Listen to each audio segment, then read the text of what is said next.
Okay. Hi, Julie. Welcome. I'm so happy that you're able to join me in this conversation.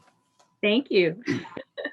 So I have asked you today because I wanted to interview you to bring a professional expert in to give some opinion, some feedback, some perspective for the students in some of the care you provide, and bringing real life examples to help them understand complex medical conditions and the adjustments that massage therapists make. And I recognize some of the stuff that we talk about isn't really in the textbooks. It's not really described in certain places.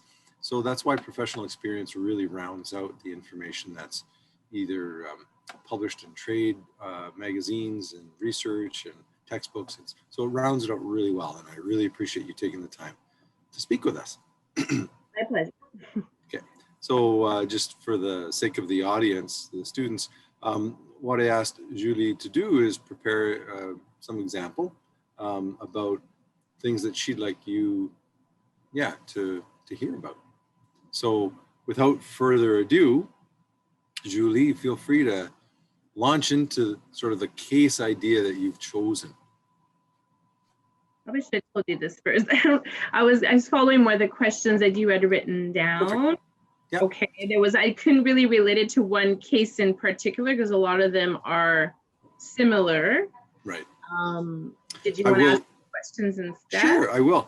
Because just for the audience, I wanted to let you know that this largely follows the questions and sort of perspectives that I'm having the students take in their projects in this semester. So it rolls tightly, and I can certainly sort of ask the questions as I had them written down, certainly.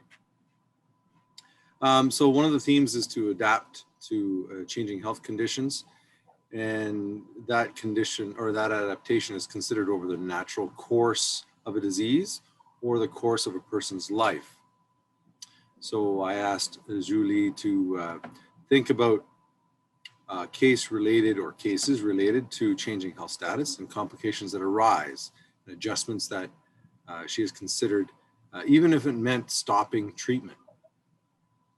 So one of the areas that I asked Julie to speak about was, and I have to say a few things together here all at once, but it's related to cancer, it's related to scarring, it's related to lymphedema, but it's not necessarily all of those together all at once. So it's about that type of population, which is a really, not an entry to practice population. So it's not something that people have to be overly concerned about if the example stretches you a little too far, the students. So the whole concept here is that I asked Julie to give some highlights and specific examples about that type of case and measurements associated with goals. Am I still on track, Julie? Yep. Give me a, because life is this way. Measurements for those goals, outcomes of care, and why the measurement might be significant for the patient. Is that where we need to start now, Julie? I can totally start with the adaptation part of things and move on into the measurements for sure. Where would you prefer to start? Because I clearly, my order is other than what you thought. Well, I could probably start by saying why patients would be coming to see me specifically. A lot of them are going to either be pre-surgery or post-surgery. When I say surgery, that would be their cancer surgery. They'd be coming to see me if they have any swelling or lymphedema issues, and lymphedema would be directly related to the cancer therapy or surgery that they've had. Other reasons too probably would be relating to their scar, decreased mobility in the area of surgery, and then anxiety, stress, those types of impairments that they might have. And then I could be seeing them pretty close to their surgery. I could be seeing them within their chemo radiation. It might be because they're planning to return to work. So I need to be able to see them to help them get ready. Oops, there's a bird on my shoulder, sorry. To return to work. And then, or I could be seeing them years later after all their surgery and cancer therapies are done, but different symptoms or impairments will show up years later. In terms of adaptation. It's a cute addition. It's my son's baby budgie. He's very vocal. Can you come get him? Thank you.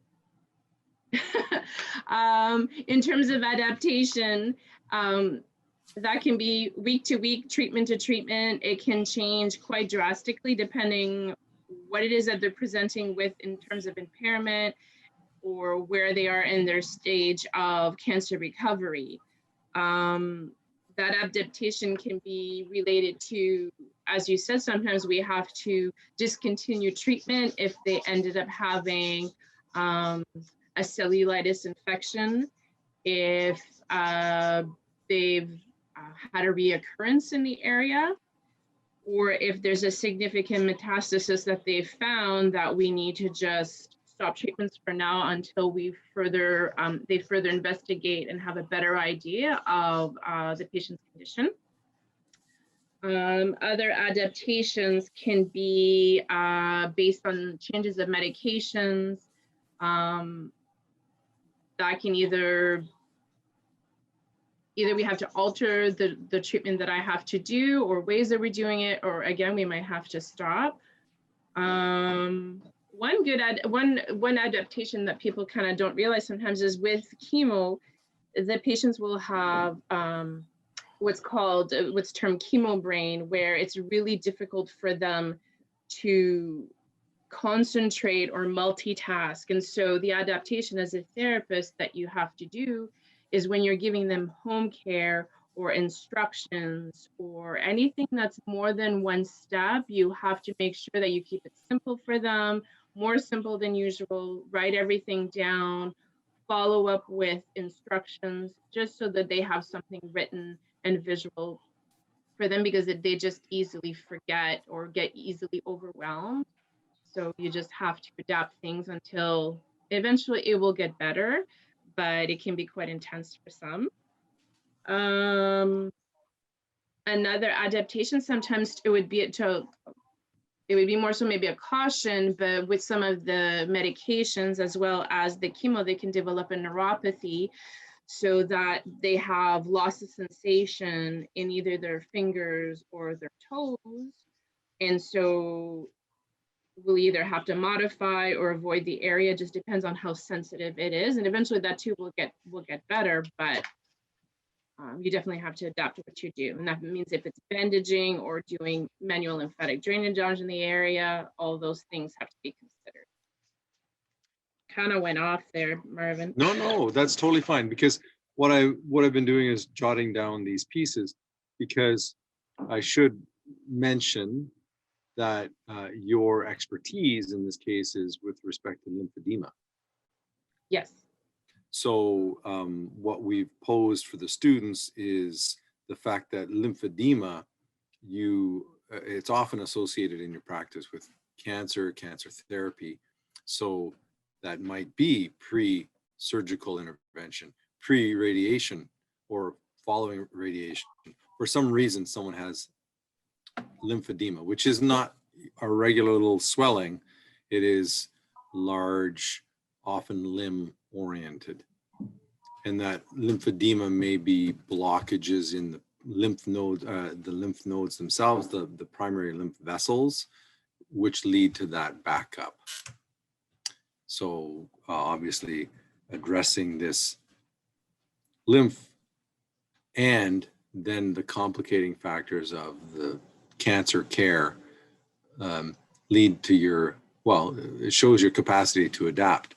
So with medications, for example, when you alter the ways, or when you think of examples that you've altered ways to treat someone because of the changes in their medications, apart from the chemotherapy medication, apart from that, what other medication, if you had an example of the nature of the medication and the change or adaptation to how you worked with someone for a particular smaller period of time?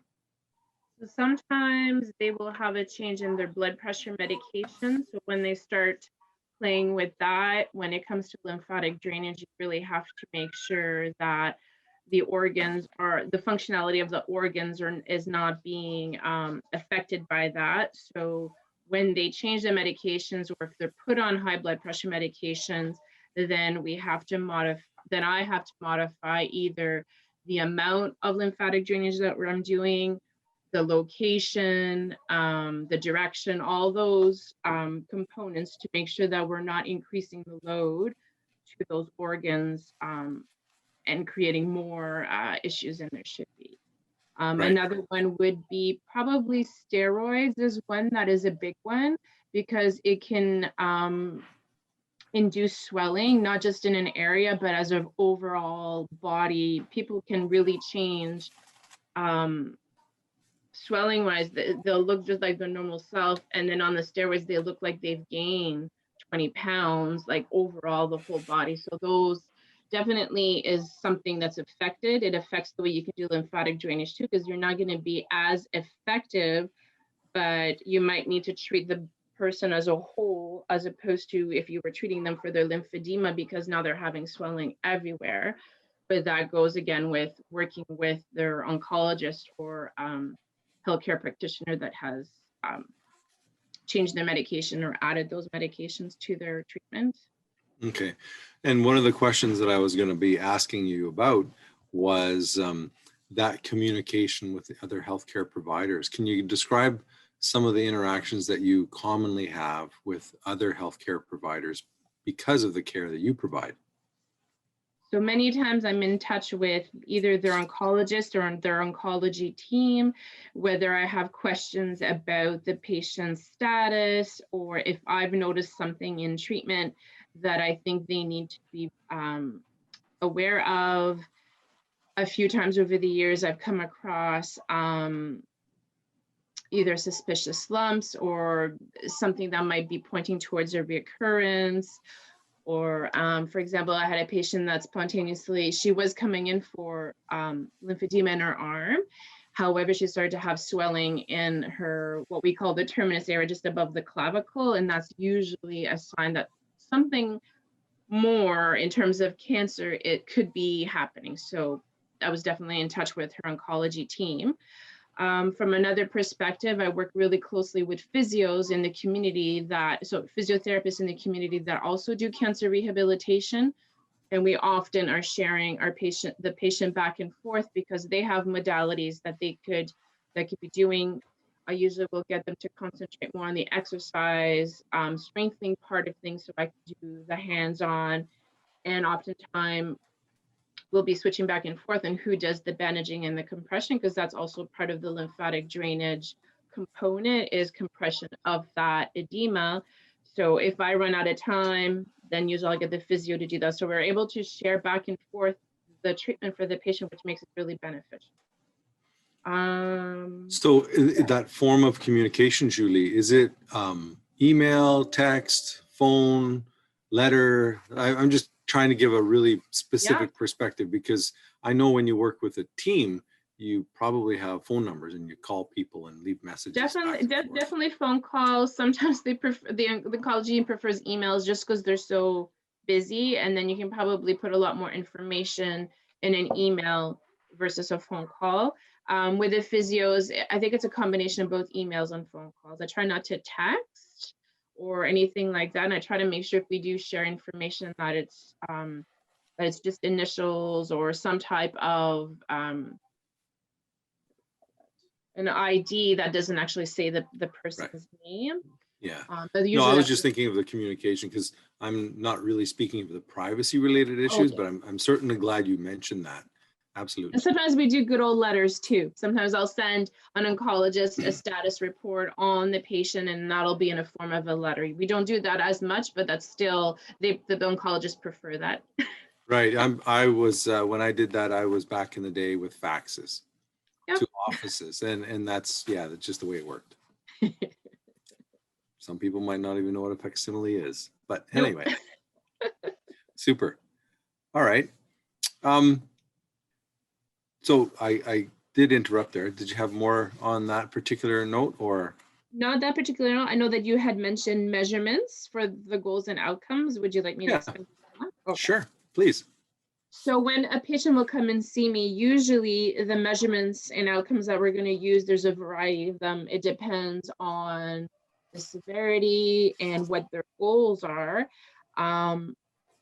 If it is a lot of it is going to either be in a questionnaire form. So there's a lymphedema questionnaire form, there's a pain questionnaire, there's functional outcome form. So sometimes those will be helpful to get an idea of how they're presenting and what their goals are.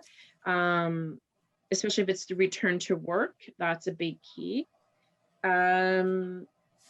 Also, looking at their activities of daily living that they're not able to do is probably the biggest assessment piece I will use. Will list all the activities that they're either not able to do or having to modify, and then we will every time we reassess, we'll go back to those activities of daily living to say, okay, I wasn't able to take dishes out of the dishwasher and put them on the top shelf, or I'm not able to tie my bra or comb my hair. So the rotations of the shoulders, and then see where they are a few weeks into treatment, and then keep using those as goals. And then they also see how they're improving. The active range of motion is a big key that I use for them, for myself for assessment, but also for themselves to teach them how to do it at home and keep an eye on it, so that they can either see what normal is and if there's changes and what those changes will be, so then they can relate that to me.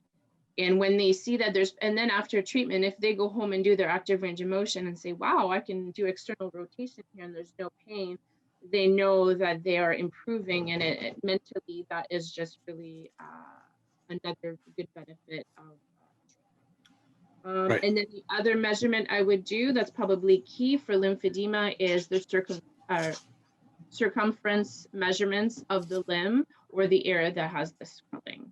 And then again, we take that at the beginning, and then a few weeks in after intensive treatment, we'll redo the measurements again to see that there is a decrease, or sometimes there's not, sometimes it's just a plateau, it depends.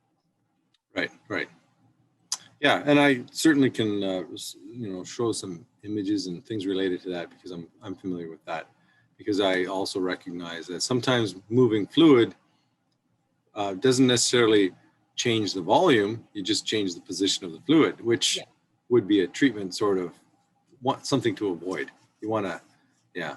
And going back to the blood pressure medication, that kind of conversation, I'm assuming some of the target organs in maintenance and communications with the team, and of course the movement of the fluid involves things like the kidneys and other filtration organs. So I can see how many of these things cycle back together in terms of the team and in terms of what you're measuring and what the patient is observing.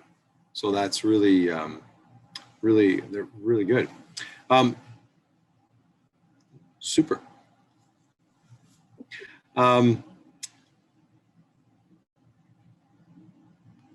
Now I'm just looking through my list of questions, because one of the things I want to ask you about is how you, and I'm going to switch topics sort of, how you establish your own self-care and your professional boundaries associated to working with people, because these are therapeutically quite intense circumstances, and people's lives are that's often what they bring. So I'm wondering, how do you take care of yourself in these therapeutic interactions? I think for me, for my own kind of mental and emotional, I really do enjoy what I do. And I think that's part and parcel of how I'm able to do this for the number of years I've been doing it, because I just thoroughly enjoy it and get quite a bit of satisfaction with being able to, even if it's just talking to a patient on the phone and redirecting them to the community resources that they could use. It doesn't even mean I need to see them, but just filling that communication gap so that they can get some type of help somewhere. That to me is, I get a lot of satisfaction out of that. In terms of self-care, a lot of it I think is being able to talk to someone about it. And so I have a very good sounding board at home. My husband is really good support for that. My children know what I do. I'm very open with that. If, you know, if I come home and I'm a little bit bummed out, or perhaps I found out that a patient had passed away, I let them know that, because I need them to see how it is that I'm coping with that. And then they're my sounding board and they help me feel much better. Sometimes I do, okay, well, I shouldn't say occasionally, I do lose quite a few patients on a yearly basis. And so my one way of being able to deal with that is sometimes in the, depending where they were,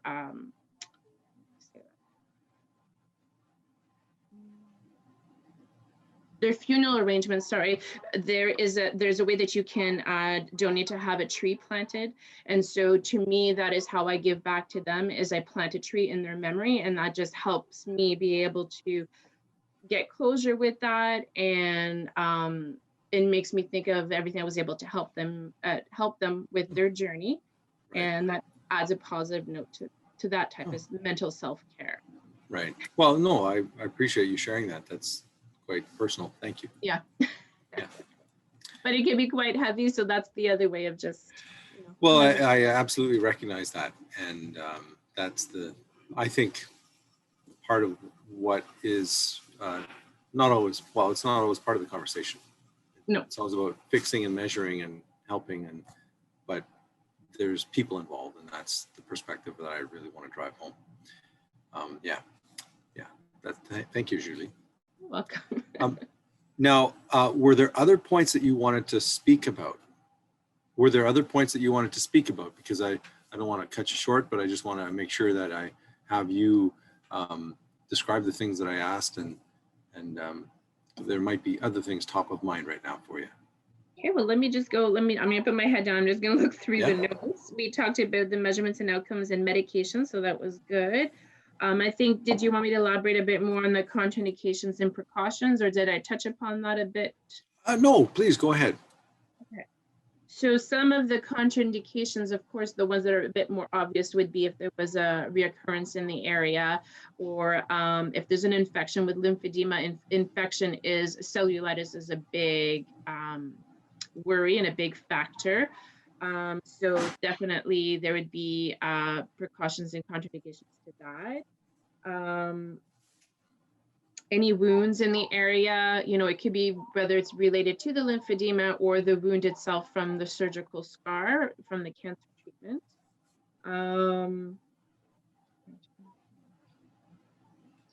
Some of the medications would be contraindications too.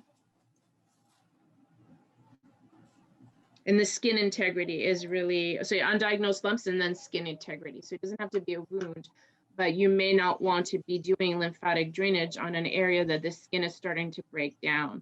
So you might see that if they've been if the bandaging or the compression garments don't fit properly, or if they're more palliative and they're not able to take care of themselves, there's all those factors. You want to make sure that the skin integrity is good before you apply treatments to the area. Yeah, I think that's about all I had for those. There's probably others, but well, we can only sample because it's such a large topic, because you could have an entire week on any one of those subjects.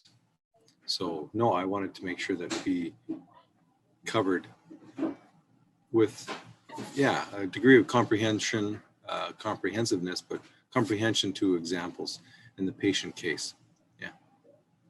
Yeah. Thank you. Self-care, not for yourself, but for others, and advocating for them. I remember, a woman was referred to me. I forget whether it was from a previous patient or not. She was an office worker. She had banged her fist or the back of her hand on a filing cabinet. And, you know, the edema just locally, the pocket on the dorsum of the hand was like this. And she was concerned because she was a previous, she had previous surgery, previous cancer surgery. And she was worried about it. So, you know, I just like, oh, you know, here's some self-care. What you can do is this. And she was really appreciative of it. And she followed up and said, yeah, thanks, it worked. So, you know, things like that it's educational, because I think what we often do is underappreciate the education we provide our patients and reassurance. So, and sometimes that's all that you can provide them is the education piece. Like we have, I don't know how countless times I've had to bring in their spouse or family member or a child old enough to help them in to either help them do their own lymphatic drainage or bandaging or exercise or whatever it is, or just as a second pair of ears to hear the information so that they can both go home and do this, help support the patient with the self-care. And sometimes that's all I get is right. that's all that we get is one session of information giving, and then that's the best you can do for whatever reason, and then that's a step in the right direction. Yeah, yeah, super. Super. You know what? I really appreciate your time. Do you have anything else to say? No. All right. I will send you the video clip when I edit it, and that'll be, you can give me the thumbs up. Okay. Well, I don't know. I've never done this before, so, and it's not live, so I have the opportunity to edit, and that's what I'll do. Fair enough. Good. Have fun. Thanks. Yeah. Okay. Thanks, Julie. Have a good day. You too. Bye. Okay. Bye-bye.